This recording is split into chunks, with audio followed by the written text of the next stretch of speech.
Okay.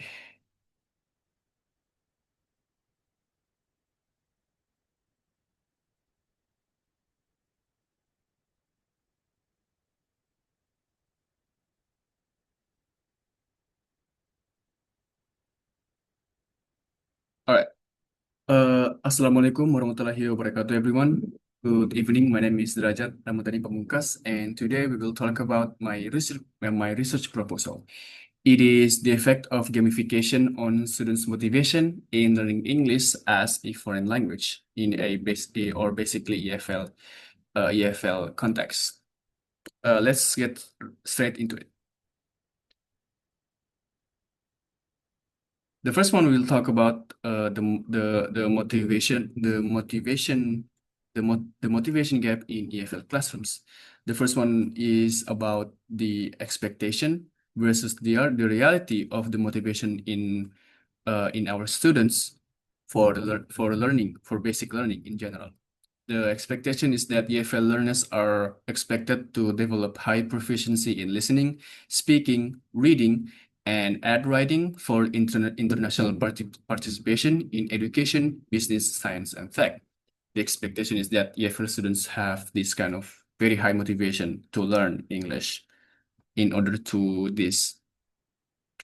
participate in this context. But the reality is that learners experience a steep decline in motivation, resulting in a reduced participation and unsatisfactory outcomes.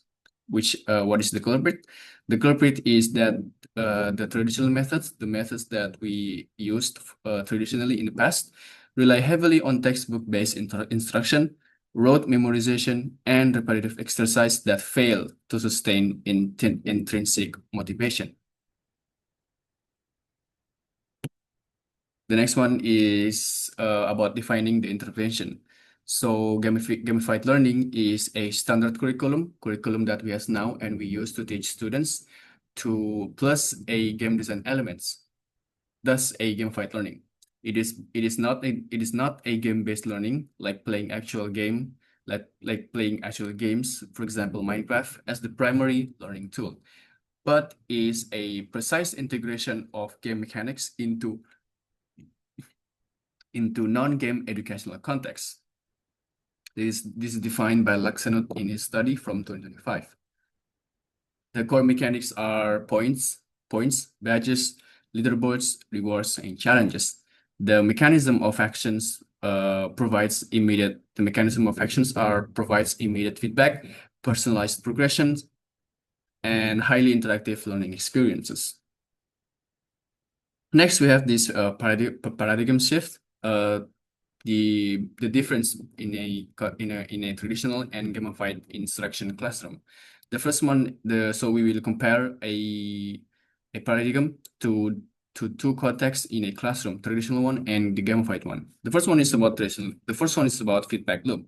So in a traditional classroom, it is often delayed.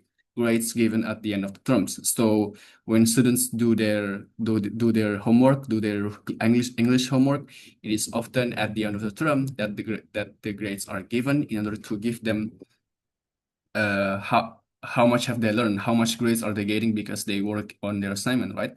But in a gamified classrooms, the feedbacks are immediate. It is often showed in a instant points and real-time batch unlocking. The second one is about progression path. This is where each students progress in their study. In a traditional classroom, it is often linear, moving chronologically through textbooks chapters. This is also where usually teachers are in control of each chapters. So when a student doesn't get enough knowledge in chapter 1 and the teacher is already moved on to chapter 2, the students that are in chapter 1 will be left behind. However, in a gamified classroom, each progression is personalized. This is shown in a unlocking challenges and leveling up at individual pace. So each students have their own pace as in progression of learning. The third one is about primary motivational source. This is where students get their intrinsic motivation. In a traditional classroom, it is often shown in a eccentric concept, in a extrinsic context. It is when students feel the need to do their test, because otherwise they will get left behind and tinggal kelas in Indonesian classroom context. So they need to pass or failing a standardized test. Usually students have this kind of urge to pass in order to tidak tinggal kelas no matter what. So they usually resort to cheating. However, in a gamified classroom, it is blended intrinsic and eccentric, intrinsic and extrinsic. So gamification classroom combine the both motivation to create satisfying needs for achievement, competence, and recognitions. So students in gamified classrooms, not only that they have the motivation to pass a class, but they also just have this kind of inner motivation to learn more outside of the class. The last one is about student role. It is student role in classroom, basically. Traditional classroom, in a traditional classroom, students are usually passive. They are only receiver of information and compliance focused. They are usually so submissive in traditional classroom that they only listen, and didn't actually question what the materials are about. However, in a gamified classroom, they are usually active. They are creator of their own knowledge, and they are usually engagement focused because they are busy working the gamified elements that we have created. All right. The next one is about the dual theory. The two main theory beside gamification that I used in my research proposal. I called it that a sustained student engagement that are supported by two theory. The first one is about self-determination theory by Dicey and Ryan. SDT basically said that in order to intrinsic motivation thrives, students need to have these three things in their learning. The first one is about autonomy. Autonomy is about they are having control over what they are working on. The second is about competence. Competence is about when students feeling capable of working on their homework, for example. And the last one is about relatedness. It is a connection. It is a connection with others. So in order to have intrinsic motivation, in order for them to thrive in a classroom, they need three things. They need these three things to work. Remove one, and they are no longer, and their motivation will drop. Intrinsic motivation thrives when these three basic psychological needs are met within the learning environment. The second one is about behaviorist theory. This is by B.F. Skinner in his 1975 book of behaviorism. The first one is about stimulus. How stimulus creates rewards, how rewards creates responses, and yada yada yada. And they are in this constant loop of operant conditioning. Operant conditioning dictates that behavior is shaped by reinforcement. Positive reinforcement such as rewards. Positive reinforcement such as rewards increases the likelihood of desired learning behaviors being repeated. So students usually learn by their own when they are shaped, when they are positive reinforcement like rewards. All right. The next one is about mapping mechanics to psychological needs. So here we compared the 5 gamification core mechanics such as points, rewards, badges, challenges, leaderboards to my two sustaining theory. The first one is about points and rewards. It serves as immediate and tangible feedback. As I said earlier, students in a gamification classroom receive a serve and immediate serves. Students in gamification classroom gets immediate and tangible feedback. So points and rewards serves as positive reinforcements. It also serves as competence and autonomy, feeling capable and control over what you're working on. The second one is about badges and challenges. Badges and challenges creates personalized path and visible proof of capability. Badges and challenges creates this kind of like each individual pace of the learning and a visible proof of capability. Badges and challenges role are in competence and autonomy. It also has a role in relatedness and competence, connection to others, and their ability to working on something. The last one is about leaderboards. This is the ranking of their this is the ranking when they are working on something. Leaderboards foster social connection and peer benchmarking. So leaderboards create this like peer review and social connection. It often goes into competence and autonomy, feeling capable and feeling control on what they are working on, and relatedness and competence, connection with others, and again, feeling capable of what they are working on. The key takeaway is that gamification is not really a gimmick. It is a targeted delivery system for essential human psychology needs. The next one is about identifying the literature gap. The first literature is from Konuk and Fidan, 2026, is basically a meta-analysis of 743 participants, proving a moderate positive effect on motivation. Hedges G equals to 538. This is a study that combines 700 study worth of 743 participants that prove a moderate positive effect on motivation in a learning context. The next one is about Laksana 2025. This is the basic theory of my gamification. Laksana 2025 states that validated gamification in general ESL, English as second language, or EFL, English as foreign language context for vocabulary and fluency.